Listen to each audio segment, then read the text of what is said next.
Ever wished you could seamlessly connect your Sri Lankan bank account to the latest fintech apps, but Plaid seems out of reach? You're not alone. Plaid, the popular service that connects financial institutions to apps, primarily focuses on North America and Europe, but don't worry. This video will explore potential workarounds and alternatives for Sri Lankans eager to access similar services. First, let's address the elephant in the room. Direct Plaid integration with Sri Lankan banks is currently unavailable. Plaid needs direct partnerships with banks which aren't yet established in Sri Lanka. So, what are your options? Start by researching local Sri Lankan fintech companies. Many offer similar bank linking features, tailored specifically for the Sri Lankan financial landscape. Search for Open Banking Sri Lanka to discover companies focusing on secure data sharing. Next, explore popular Sri Lankan payment gateways. These gateways, while not exactly the same as Plaid, often provide APIs that allow you to connect your bank account to various services for online payments and transactions.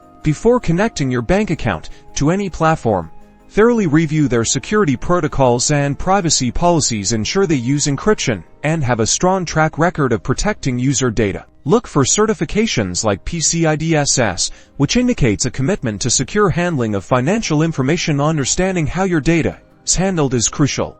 While direct Plaid access might not be available yet, the Sri Lankan fintech scene is rapidly evolving. By exploring local solutions, researching payment gateways, and prioritizing security, you can still connect your bank accounts to the services you need. Don't forget to subscribe for more helpful Sri Lankan fintech tips.